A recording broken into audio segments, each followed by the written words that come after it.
I'm Sean McCollum, and I can't wait for Pirate Fest. I'm Ava Scheffler, and I can't wait for Pep Rally.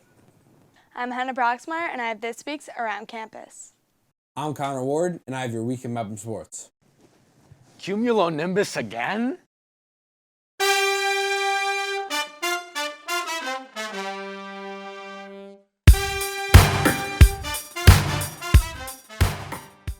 Good morning, Mepham. Today is day one. Please rise for the pledge.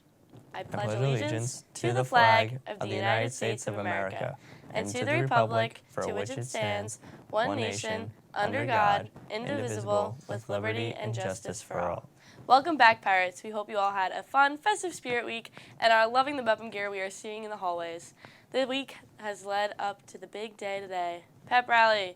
Periods will be shortened, and at the end of the day, all Mepham students and faculty will participate in the Pep Rally, our annual event meant to get us excited for the upcoming sports seasons as well as homecoming.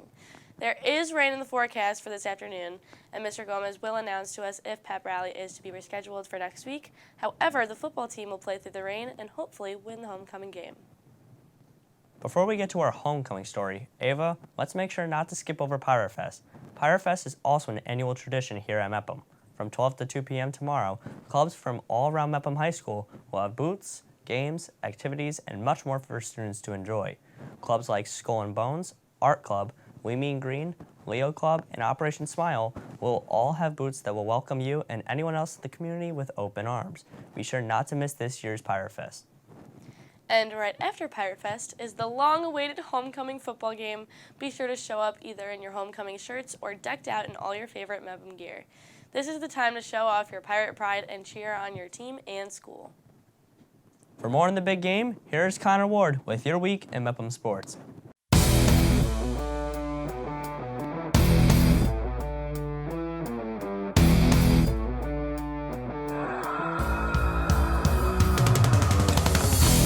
Thanks, Sean. This week was an incredible week in Mepham sports.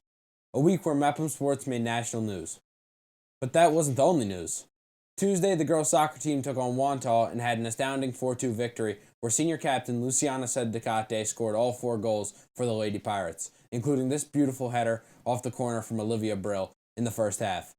The boys' soccer team also had a great game Wednesday, paced by Manuel Garcia's 2 goals and defeated Southside 5-0, and they're now sitting first place in Nassau Conference A1. This weekend is homecoming weekend, where the boys' soccer team will be back in action, weather permitting, at 4:45 today against Great Neck South. And tomorrow, the Mepham football team, coming off a win last week against Roslyn, that you may have heard a thing or two about, will take on Glen Cove, Saturday at 2 o'clock. So a big homecoming weekend indeed. From BMB, I'm Connor Ward. Thanks, Connor. In more sports-related news, as we're sure you've all heard by now, Mepham Pirate Sofia LaSpina made Long Island history this past weekend. Let's toss this over to Hannah Broxmeyer, who sat down with LaSpina in this week's Around Campus.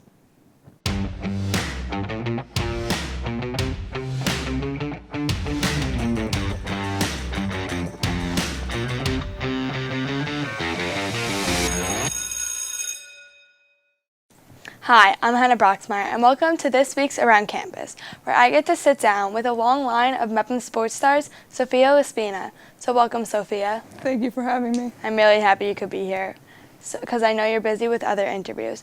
So I have to say, when we usually interview people, we're their first TV interview. But after the week you've had, maybe I should be getting some on-camera tips from you. So what has your last week been like? I've had a lot of interviews and so many people coming up to me congratulating me on the touchdown. That sounds amazing. Congratulations again.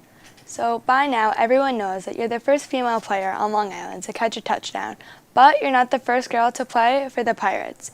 In 2018, Megan Benzang kicked for the Pirates, kicking an extra point in a game against the Cougars. Was she an inspiration to you in any way, and what made you play football? To be honest, I had no idea that another girl played football for the Pirates, but what made me start playing was when I was younger. I watched the NFL and I would play in the backyard with my siblings, and then eventually I was like, maybe I should try it in 7th grade. So after a week or two, I actually fell in love with the sport and I just kept playing. I'm happy you did, and I'm sure you are too. Yes. So take us to the game. Did you know that in the game you would be targeted and play? I had no idea. I didn't realize that I was going to play until the second quarter.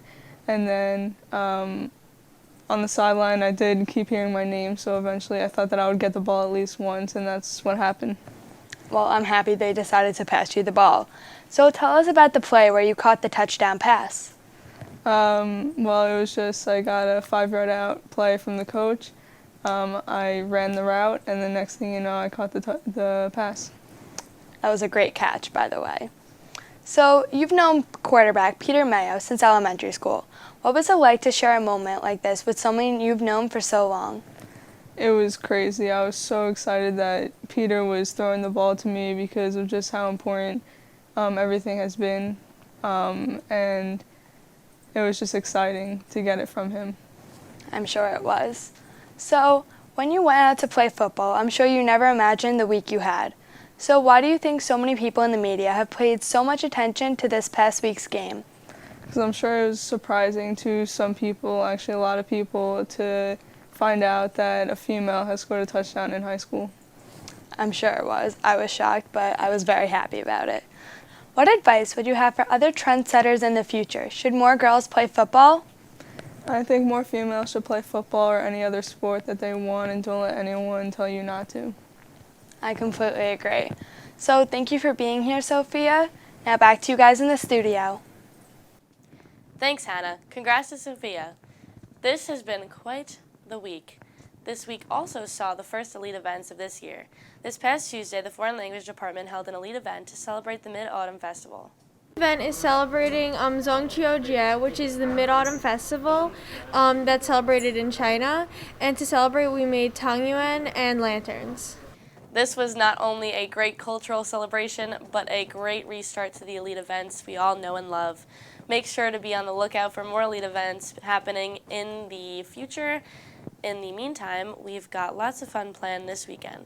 So let's hope nothing rains on our parade. Here's Cumulonimbus Charles with the weekend forecast.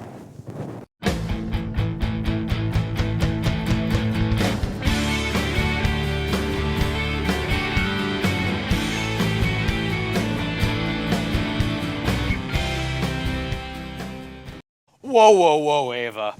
Hold your horses, because my script still isn't finished and I'm completely out of ideas. On an unrelated note, here's the weather. Expect a deluge of cats and dogs later today, which woefully may interfere with the Mepham Pep Rally.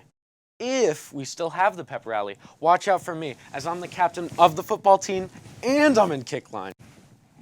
Obviously. Saturday is, good, partly cloudy, partly sussy, I mean sunny. Actually, it's looking like there will be a high of 74 and a low of 60, if that means anything to you. Sunday is warm and has a high of 73 and a low of 58. Listen, if I'm being honest for just this once, Uncle Nimbus is getting a little old and is considering retiring. My mind isn't what it once was anymore. For the last time, back to you guys in the studio. Thanks, Charles. Hopefully the weather will hold out for the big game. Now for the quote of the day. We don't see things as they are, we see them as we are. That was beautiful. These have been the BMB morning announcements for Friday, September 24th. Have a great day, Mepham. Ava, that's my line. Not anymore.